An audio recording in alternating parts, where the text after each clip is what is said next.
international monetary system, again, where is the international financial system or international monetary system is going today? The assessment of it, again, it could be subject to different views, but clearly, we have just passed the long tunnel of global financial crisis. Right? Maybe we are still in the tunnel, right? Not knowing where we are going, but clearly the recent, I think, experience suggests that there's something wrong, right? Something went wrong with the financial system that we put in place after, World War II, and the financial system we founded after World War II lasted. It was quite sustainable, right? It lasted for many decades, although it went through different periods. So first, I think we have to today study the global financial system or global monetary system, how that evolved from the 19th century, a little bit of history behind that. Then post-World War II, so-called the Bretton Woods system. We looked into trade system, right? Then, under the Bretton Woods umbrella, right?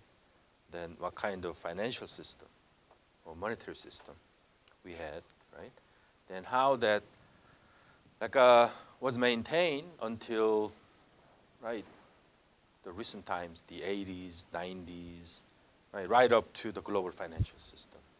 Right? So we will go through that. And key point again here is, again, the same thing. I mean, the U.S. is central, right? America is central to the financial system. The American currency, dollar is central. The role of dollar was important. I think was beneficial. Served some a benevolent role. The U.S. dollar benefited most other countries, but at some point, the U.S. began to be disoriented. Right, so the U.S. forgot about their own a public role. Then the U.S. began to pursue its own narrow American interests. I think that's how the global financial system began to go wrong, right? So the global financial system, I think 90% of the global financial system is the U.S. dollar system, right? So how we reform or maintain the dollar system, that will determine the entire global financial system. But we are, I think, at a very important critical moment currently. Right? So the dollar might lose its status as the top dollar, top currency. As the top currency, the dollar is in a little bit shaky situation today. So if America, depending on how America handles this crisis of the dollar status, America might continue, right, as the reserve currency country, or America might, as the Great Britain did a century ago, America might lose, right, that hegemonic currency position, then might, if not dollar, then what currency, we don't know yet. Right? After the dollar, without the dollar, how we manage the global financial system, we don't know yet. Right? Maybe more turmoil without the dollar. But the dollar itself making a lot of problems, troubles, right? The dollar itself. But without the dollar, nobody knows how to manage. I think this is the dilemma. This is the dilemma. Right? Some basics. How currency exchange rates work. Why is currency important? Right? Let's get to that first.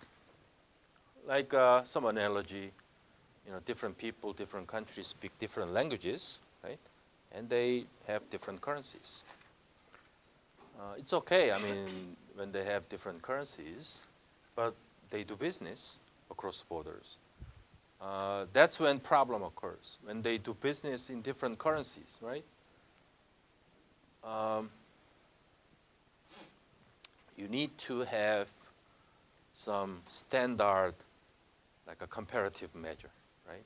Because otherwise change in the value of one currency can mean, right, gains and losses, right? So this is why negotiation begins over currencies, when different countries do business together, right, with different currencies. Currencies, there are different kinds of currencies. Hard currency, some national currencies are hard currency, and other national currencies are soft currency. Hard currency means currency that are easily exchangeable into other currencies. That's hard currency. The opposite, right? The impression you get from the term hard means more difficult, right? But hard means, when it comes to currency, hard means easier to transfer, to like exchange, right?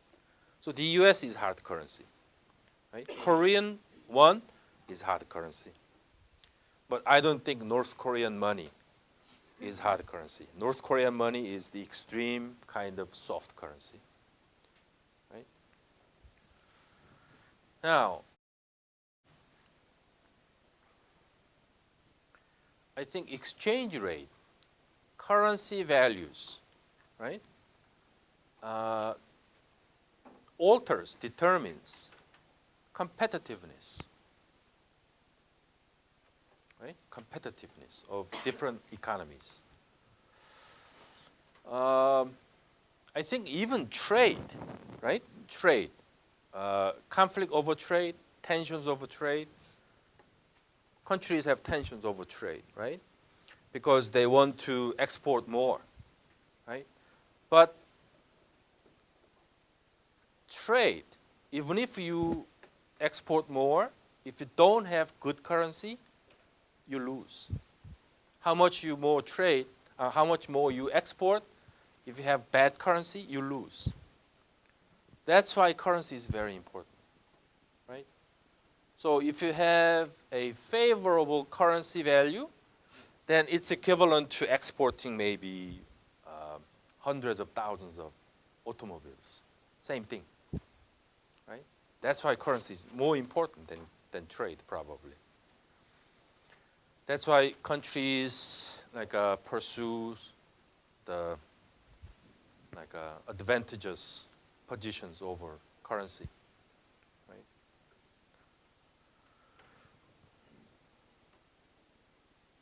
Because if you have good currency, your goods value better than others, right?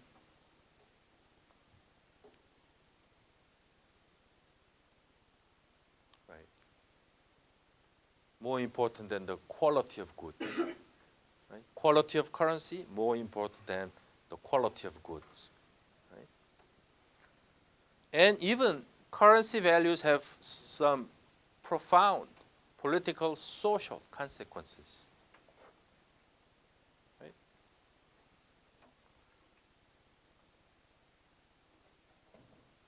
Now, some basics. Currency exchange. About currency exchanges, there are two aspects, right? There is something called appreciation, and there is depreciation. You know all about this, right? Appreciation, depreciation. When currency appreciates against other currencies, this means this. some effects, right? Effects of appreciation is this. Like exporting companies, they lose, right? When currency appreciates, exporting companies, they lose. And products, goods, less competitive, right? When currency is overvalued or appreciated. And importers, they're happy, okay? Importers benefit. And foreign goods, services, cheaper, right? You all know this, right? You learn at high school. Although sometimes it's a little bit confusing, right? This is basic. Now, then how are these exchange rates determined, right? When currency exchanges change, how does that happen, right? When the currency appreciates or depreciates, then, right? What causes that? Two things cause that. First, by the market forces, right? Supply, demand in the foreign exchange market, right? Second, government intervention, right? These two mechanisms, government interventions. Right? Artificially, governments step in, change the value of currency. I mean, obviously, this is not, desirable, right? But in reality, it happens a lot, which is to manipulate. Governments manipulate.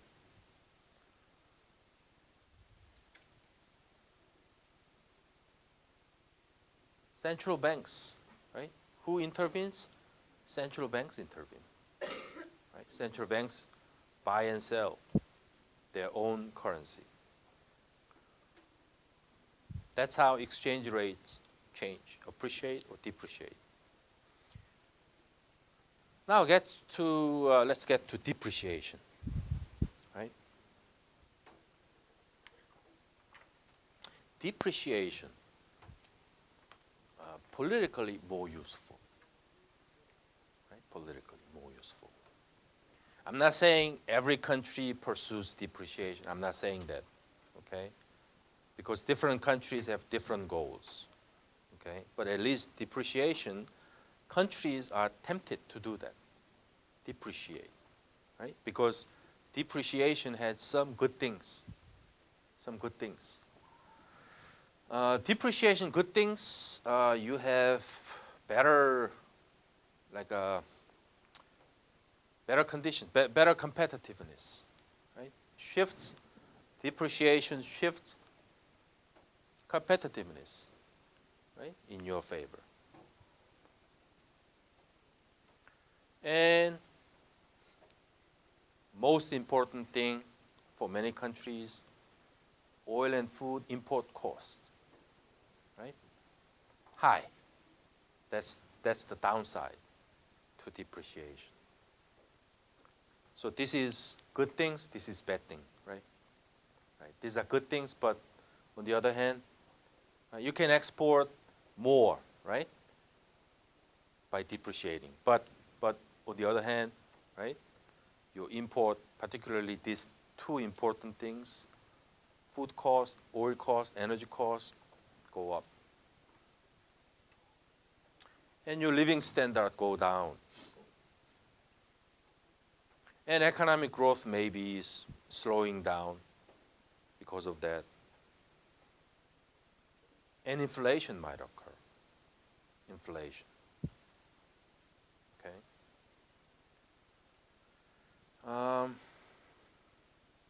China benefited from this, right? As a case, China benefited. There is no 100%, right? Argument that depreciation is better than appreciation, right? It differs from case to case, country to country. But China, they pursued this policy, depreciation, and they benefited, at least. Now, many LDCs, right, poor countries, they rely on appreciation, then depreciation.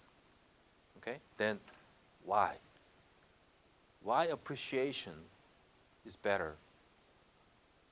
I'm not sure whether it is better, but why they want appreciation? Some reasons. For them, for poor countries, cheaper imports are important for them. Okay? Cheaper imported goods, particularly dictators. Right? And poor countries, they don't have manufacturing base. So import costs more important than exports. Right? Competitiveness of companies. So many poor countries, access to cheaper imported goods more important. Right? That's why they set currency value high. Second,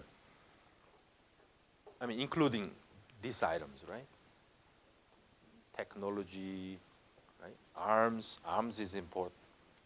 If you buy arms, cheaper price, that's a good thing, right? Food, oil, these things you can import relatively cheaper by appreciation. Right? But on the other hand, your exports suffer.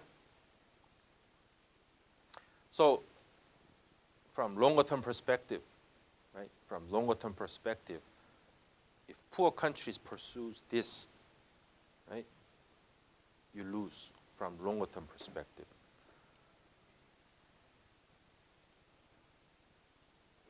This is the conclusion.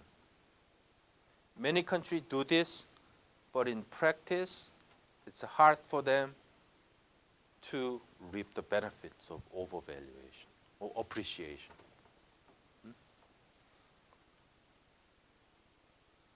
Your domestic production base, right, is retarded. And you depend on foreign imports. Right? You depend on foreign imports. Your manufacturing doesn't develop. Does this ring a bell? Ring any bell to you? Which country? There are some particular groups of countries that are classified into this category. Who are these countries? LDCs, but particularly which country do this?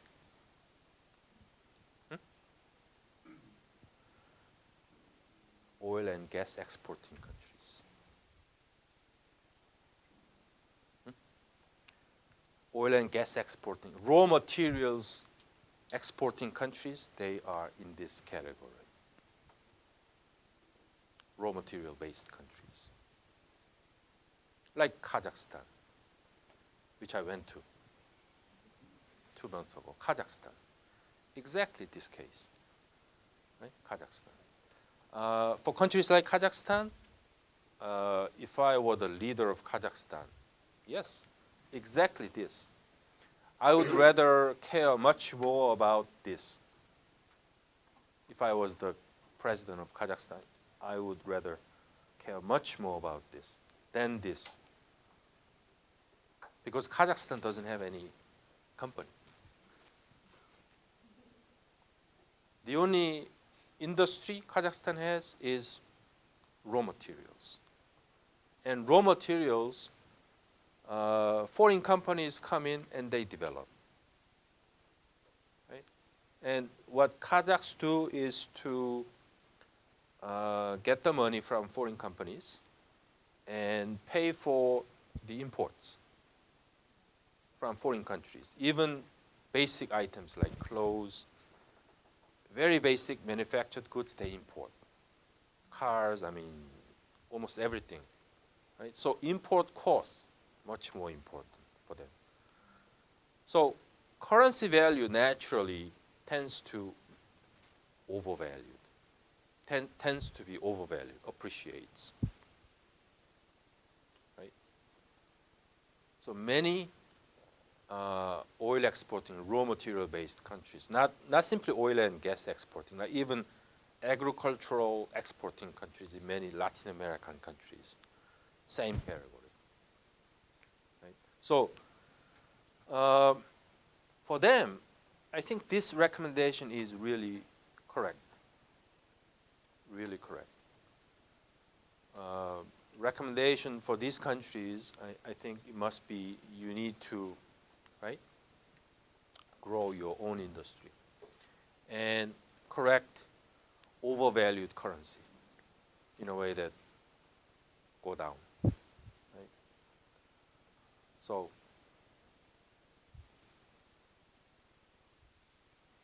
right, it destroys.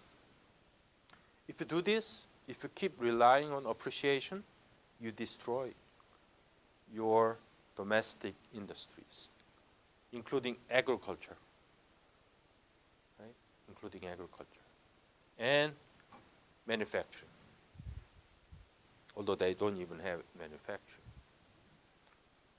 What is this called? What is this kind of pathology called? Dutch disease. This is called Dutch disease. You know, you're from Netherlands, right? This is called Dutch disease. Like if the economy relies on particular, like a booming sector, including oil and gas exports or agricultural exports, right? Then you will get this disease called Dutch disease. Okay. Now get to the role of the dollar. Now then, currency. Currency is determined by, right? What did I say? Market forces. Currency, currency market, demand, supply, right? Second, currency is also determined by government intervention. But currency is also connected to several other things, like inflation and interest rates, which is called currency, which is the outside, what is outside exchange rate policy, right? Currency is outside exchange rate policy. But outside exchange rate policy is deeply connected to domestic monetary financial policy. That's this slide means, right? Domestic monetary financial policy, which is inflation and interest rates. So how you, as a government, right? As a government, you have several policy tools, right, to manage the economy. Of all the tools, these two are very central: inflation policy and interest rates. Where to set interest rates, very important policy, right? Or inflation policy, whether or not you tame the inflation, suppress monetary circulation. You had economics class, right? There are two kinds of policy, whether or not, as a government, right, you either suppress monetary circulation so that inflation goes down, right? Or you promote economic activities by putting more monetary circulation, right? So you have two opposite policy tools. And this is very important policy option for any government. But the selection of either inflation or deflation or interest rate, high interest rate, low interest rates, are connected to currency, right? Deeply connected. So any government is sitting looking at both sides, exchange rate policy and internal interest rates and inflation, financial policy. They need to adjust these two things, right? But the problem with the global financial system is, since the dollar is so strong, right? Once America sets some type of currency policy, every other country, they have to adjust to the US policy. So many countries, inflation, exchange rate policy, inflation interest rate policy is subject to the U.S. policy. Right? Now, again, some basics. Higher inflation rate tends to bring depreciation. Okay? Yeah.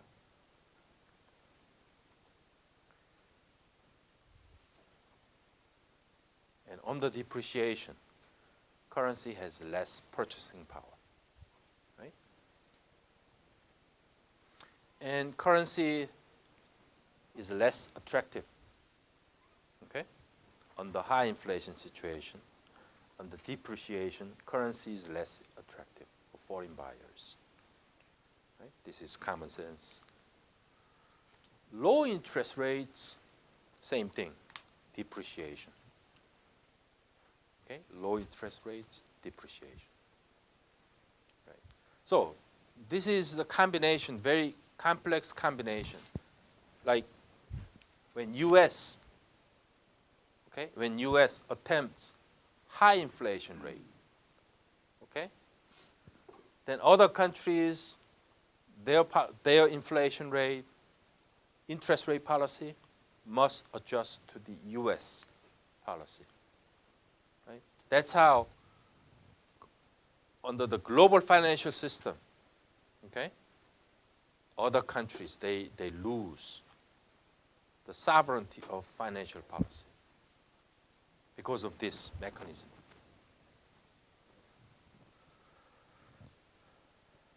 Example, 1990s and throughout the 2000s, US had low interest rate policy. Okay? To pursue, as an outcome, as a result of it, dollar depreciated. Okay? Another thing. So we have said so far, currency changes, first market forces, government intervention, and different inflation interest rate policy. Right? Three things. One last thing that changes exchange rate is this speculation. Right? So market forces, government intervention, domestic inflation interest rate policy, and finally speculation. Right? The way speculation changes interest rate is much more dramatic. It's not simply currency changes, currency fluctuations. Speculation brings currency fluctuations. Right? Currency value spikes up, then plummets. Right?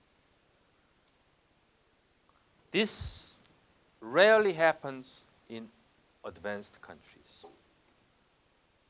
Currency fluctuations happen, most cases, in developing countries in the form of speculation. Right? Speculation is not easy in advanced countries, financial market. Possible in many underdeveloped, developing countries.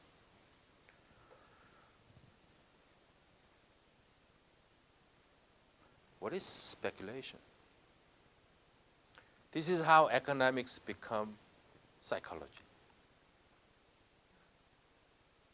Economic psychology, very close. Very close. As a field, academic field, economics is about study of people behavior, or psychology of people. Why people behave economically the way they do. Right? It's a psychological area. Right? Like for instance, we saw many cases of, currency collapse. Currency collapse in, I've never seen currency collapses in European countries, or America, or in Japan. It happens only in poor countries, or emerging economies like Mexico, right? Argentina. Korea had similar case in the 1990s. Thailand, Turkey, many cases. Almost there is no exception to currency collapses in almost all the developing or emerging economies in the 1990s. Then why currency collapses in developing countries? Because their financial market is not, mature enough, right? Their regulation system is so rudimentary, right? And they have just opened the market, financial market, to foreign investment, right? Foreign capital flows. So it's like a child, right? Then this remaining, excess foreign capital, right? Looking out for markets, then they flow into these childish financial markets in developing countries. Right? Oftentimes in the form of speculation. Speculation is because, right, they look to some higher returns, right? But when they look to higher returns based on some psychological condition, like some rumors sometimes, right? So what is important in speculation is your confidence, right? It's a very subjective assessment. There is nothing like, fundamental information. Everything is just speculative, psychological. So many currency collapses in developing countries happen in a way that there are some rumors overnight, suddenly. Rumors that, Korea or Mexico might, have some bad things tomorrow. Then foreign investors, they hear about these rumors, and they suddenly pull out their money invested into different places. Then that's how currency collapses occur. Very easy, right? It's nothing about fundamental. It's all about, right, speculation, right? So that's how currency fluctuations occur. But again, this is one important form of currency changes. Now, let's talk about three systems.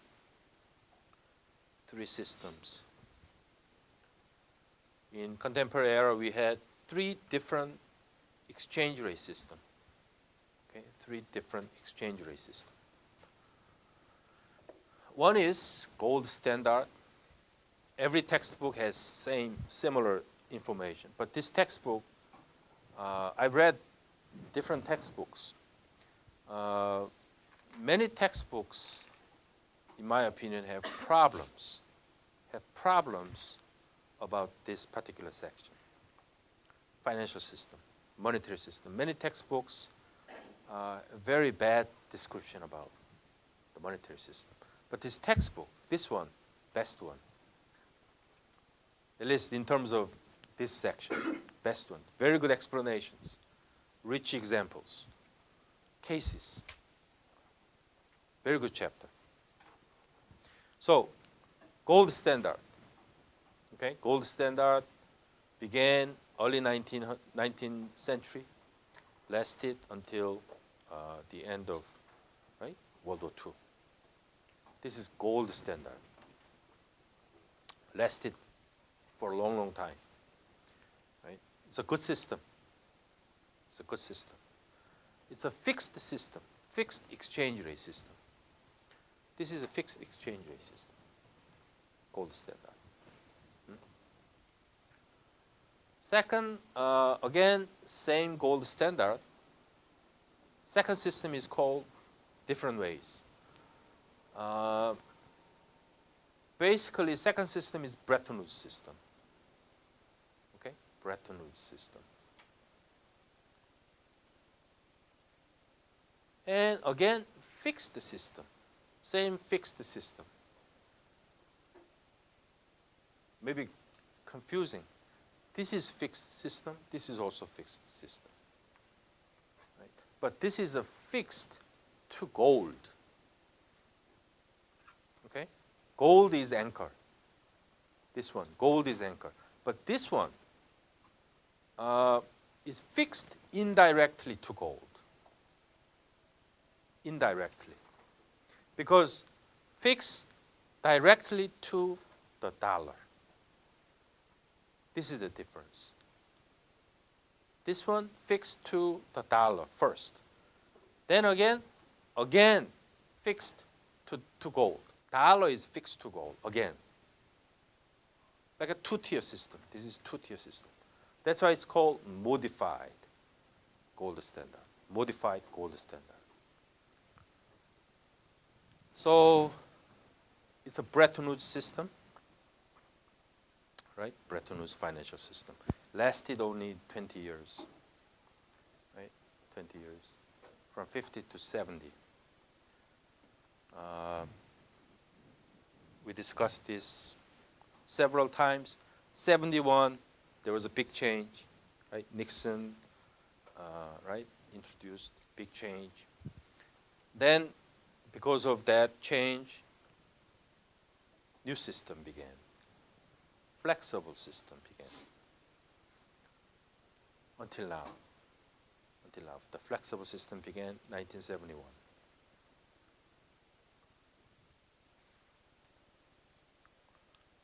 Now let's look at each of different exchange rate system. First, gold standard. Again, when the gold standard system began in the early 19th century, many misunderstand the 19th century financial system is very underdeveloped. But exactly the opposite. Financial system and financial transactions, even in the 19th century, early 19th century, quite advanced. There's so many like cross-border transactions and flows of money. Because of that, they needed some kind of system, right? Systematic currency exchange system. It was a fixed system, right? But the currency is linked to the price of gold. Okay? The price of gold. Because gold is, not comfortable to carry, right? Instead of gold, you carry paper. That's the difference. Right? Otherwise, same. Right? You carry paper money, right? But at the end of the day, at the end of the year, right? You calculate, right? How much, gold is necessary to cover paper money value. That's the system. That's gold standard.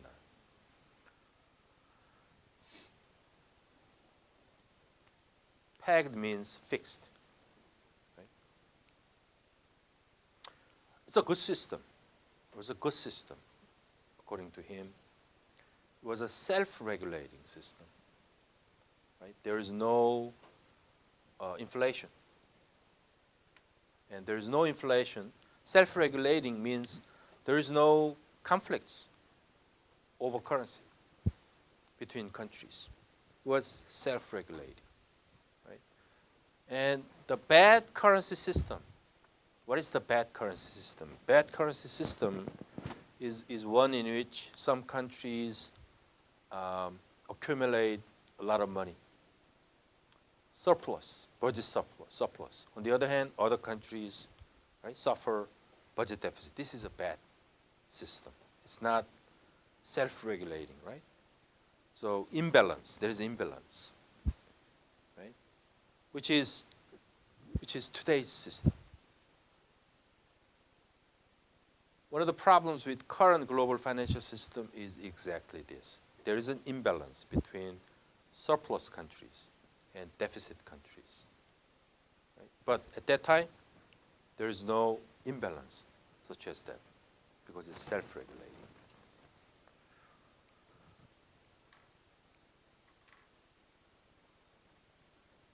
When you have deficit, because it's self-regulating, because when you have deficit, your gold will be sold, okay? Then you pay for the deficit, right? And your monetary policy is always make sure that you don't print money, okay? You don't print money expecting future incomes, right? You don't print money, right? So inflation doesn't occur. And deficit countries, again, to cover deficit, you raise interest rates, right? To attract foreign capital.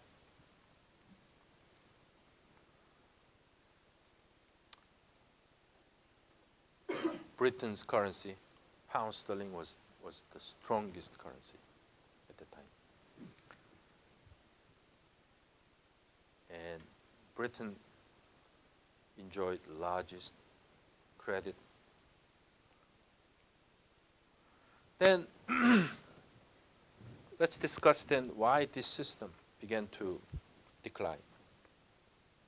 Right? This system began to decline for some reasons. After World War I, gold standard system had almost died. After World War I, just before the Great Depression began. And Britain became a debtor nation. And the US dollar began to emerge as replacing British pound sterling. And the Great Depression set in 1920s, 1930s. And this Great Depression period shows the worst kind of foreign exchange things countries can have, which is competitive currency devaluations. This defines the Great Depression.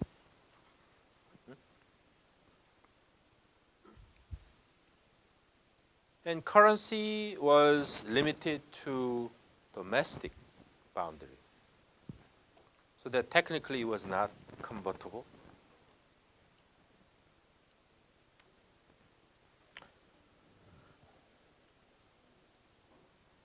And this led to the rise of the second exchange rate system. Right? The second exchange rate system, which is modified gold system, how that emerged, if you read the section on this modified exchange rate system, they describes, the people behind the foundation of the Bretton Woods system, right? Keynes, right? Who is the U.S. Secretary of Finance, Secretary of Treasury. His name was White, right? Keynes and White, they were debating which system is better, right? The IMF, the World Bank, right? And finally, they came up with this fixed exchange rate system, again, right? Under the modified gold standard, but a little bit different from the previous gold standard system. This time, they fixed the rate, exchange rate, at this rate. Okay, an ounce of gold at $35. Right? This continued until 1970. And the way they did, the IMF, I think, was crucial in this.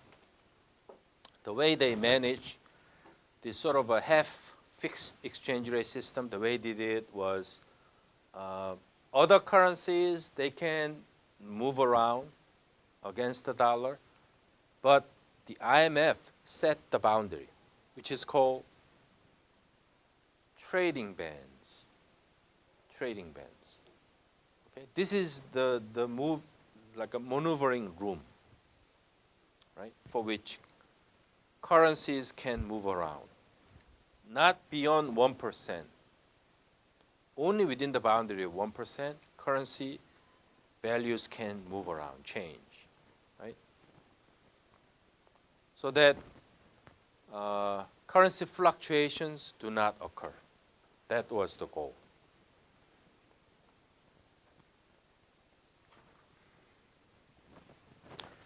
Now the dollar, the role of the dollar. The fact that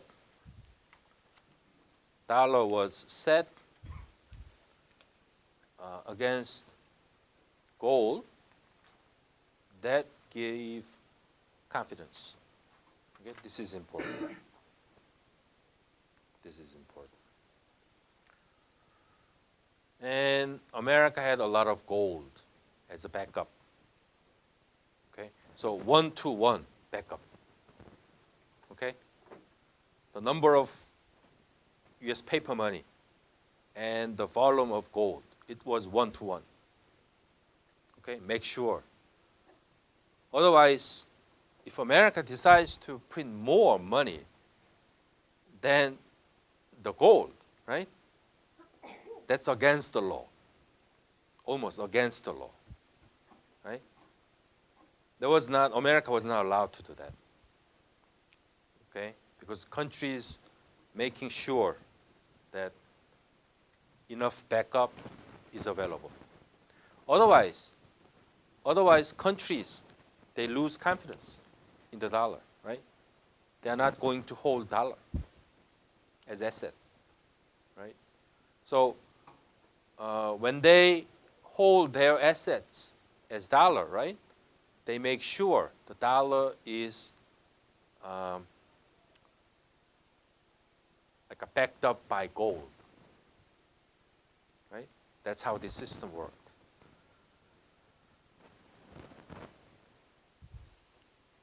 So dollar was reserve currency. Reserve currency. It's also called hegemonic currency. And this textbook discusses the advantages of the dollar as the currency, as the reserve currency. The advantages, you might want to read about that section. I'm talking about the advantages of dollar.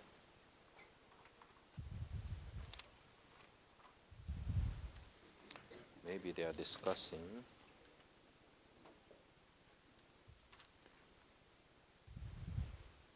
right, page 200, right? There are advantages, right? I think that if Korean won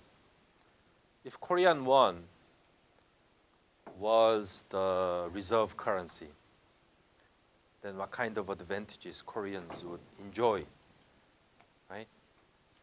I think I would like it. If the Korean money is the reserve currency, I would like it.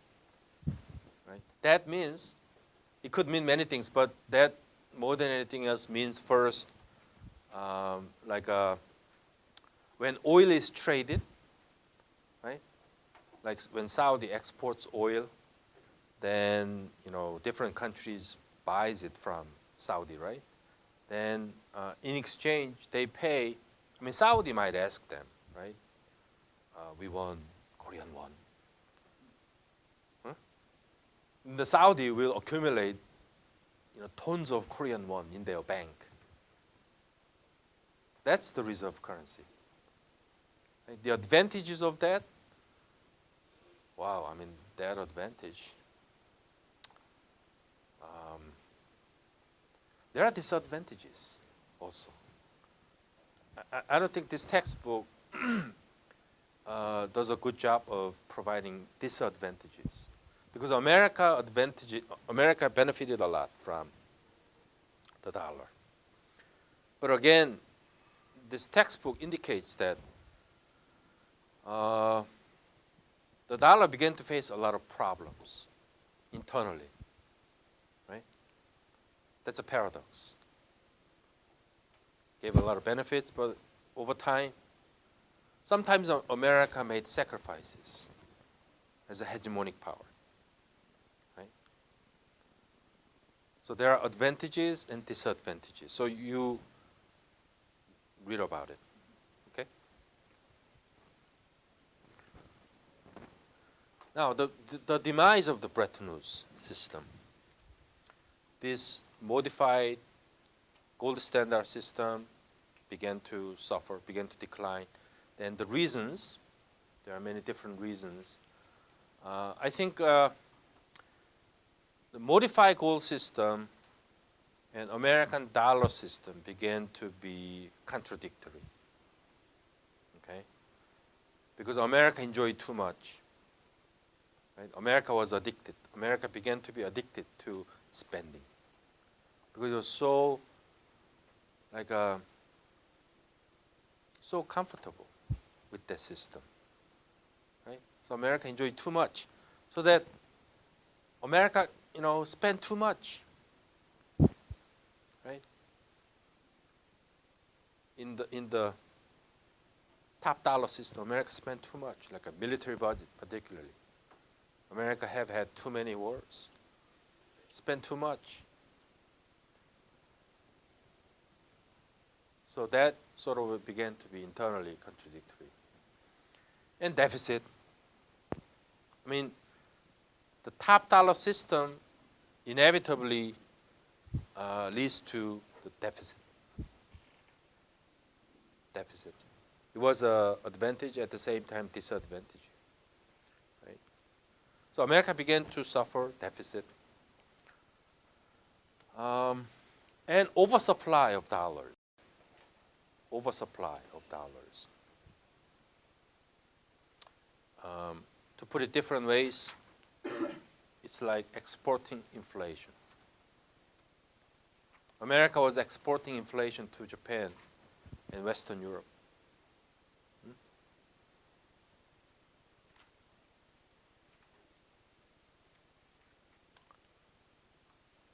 And European, Japanese banks, they buy these oversupply dollars. Right? So this is like a circulation, cycle of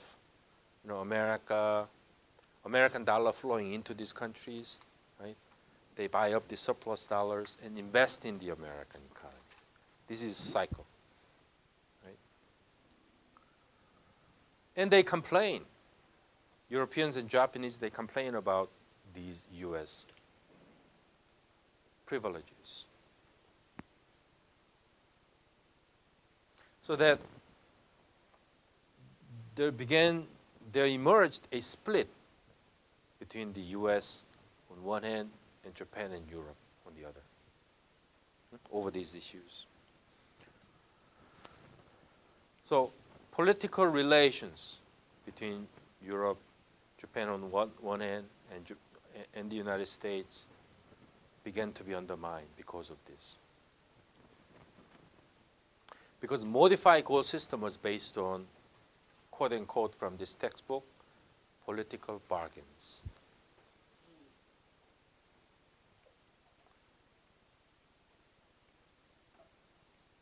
So, Europe and Japan, they kept putting pressure on the U.S., cut back on spending. Okay, cut back on spending. Or sell its gold to repurchase surplus dollars. This is a more serious restructuring of the U.S. economy, which America didn't do. Right? And in terms of economic structure, Western Europe and Japan, their economies were changing also. They didn't need as many dollars as in the past, like as in the 50s or 60s, right? According to Benjamin Cohen, famous IP international finance expert, he said the bargain, right? The bargain between Europe, Japan, and the United States had become unstuck. Right? Benjamin Cohen described this. And given all this, the modified gold standard system become too rigid. So this exchange rate system was limited economic growth, right? So then people began to think about, well, I mean, we need to move beyond this, modified gold system, and maybe we try a new system.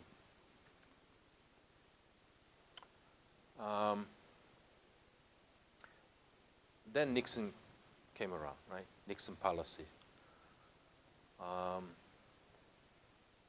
And the reason was to correct the deficit. And it was kind of abandoning the hegemonic role, right? So I'm talking about August 1971, right? Nixon came out announcing decoupling the dollar and the gold. That's what it means. And up to that moment, I think US and Europe, they were accusing one another, right? Sacrificing to preserve the modified gold exchange standard system, but the system finally ends. Again, the issue was trade, right? The issue was trade.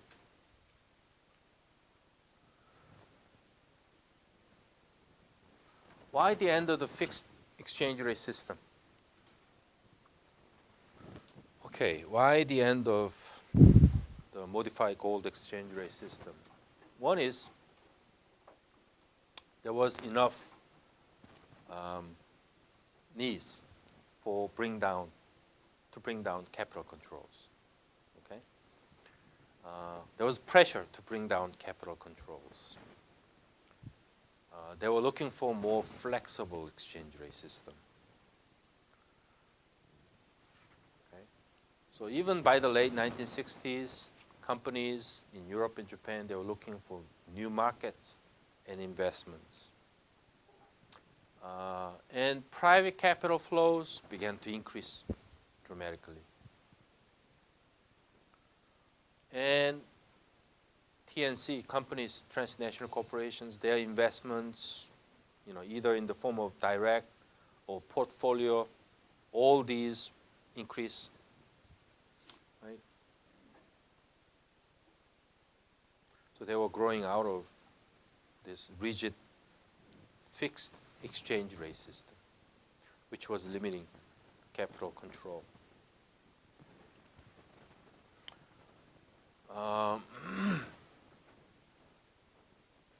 So private capital in the form of many different forms, commercial bank lending, right? Or even state lending, IMF lending, World Bank lending. There was so much, right? Different flows of capital, right? Moving across borders. I'm talking, all these moves need to, right? I mean, what was leading to flexible system, right? Flexible exchange rate system. More, this is important. This is important. Not financial changes.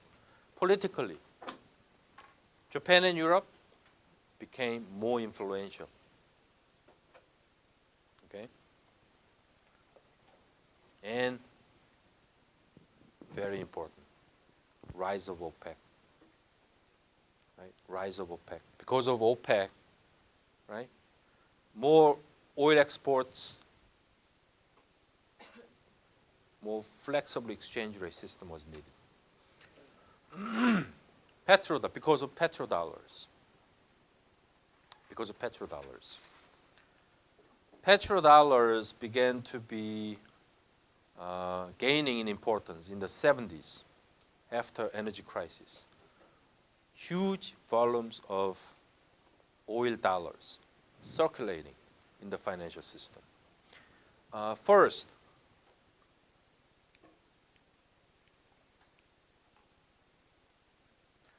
I think petrodollar moving from Europe, America, to Middle Eastern countries, right?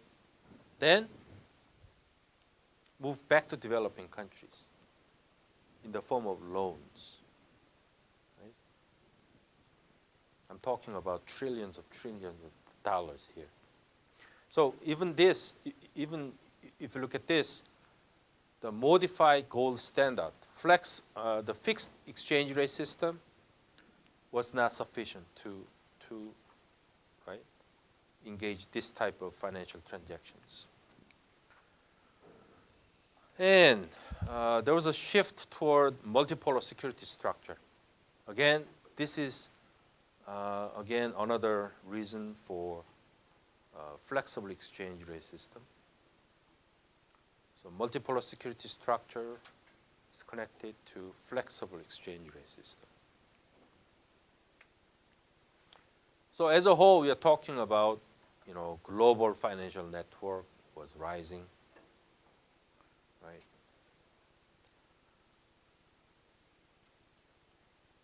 Then flexible system emerges. Flexible exchange rate system. Flexible means IMF has just widened the trading bands, right? That's what it means. And second thing, currency values determined more by market forces. Right? Market forces.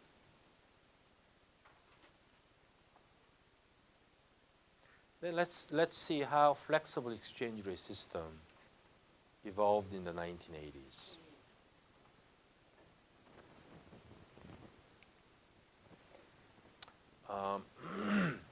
The way things developed in the 1980s was some bad things for developed countries.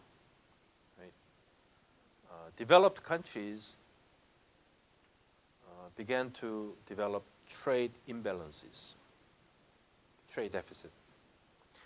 That's exactly where sort of an imbalance began to develop. The trade imbalances began to appear in the developed countries, and economic growth was slowing down, and dollar began to weaken, and inflation occurred, and the US, as a counter, began to raise interest rates. And this is how Reagan administration began to promote classical liberal. This was on the quiz, right? Many missed this question. Neoliberalism.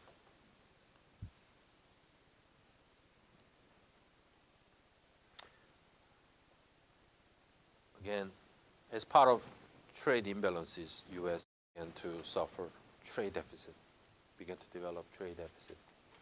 Number one reason, the Reagan administration was spending huge sums of military budget. The dollar began to be strengthened again, but record trade deficit. Instead, to correct this,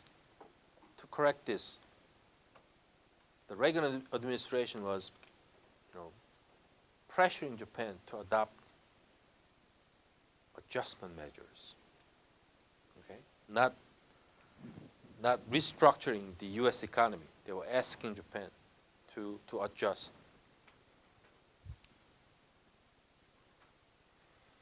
But America always benefits, right?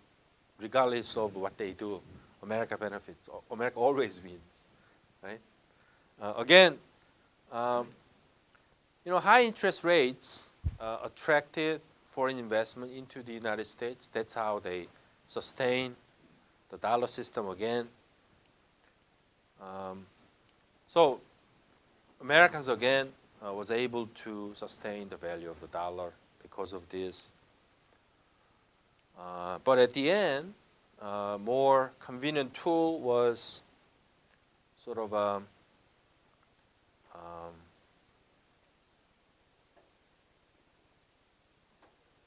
right. This was the kind of problems America was suffering. Right. deficit, there's a huge deficit, overvalued dollar, right? Exports, sluggish.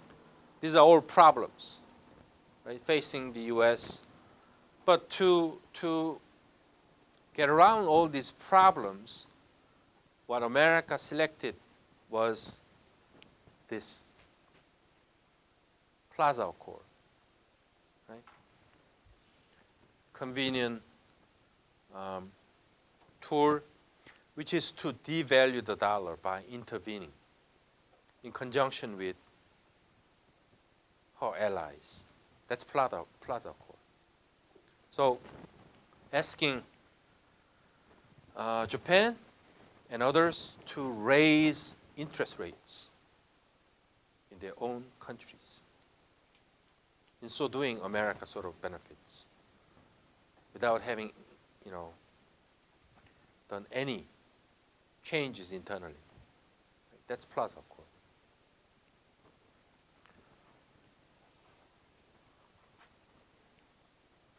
Plaza Accord is the last thing for today.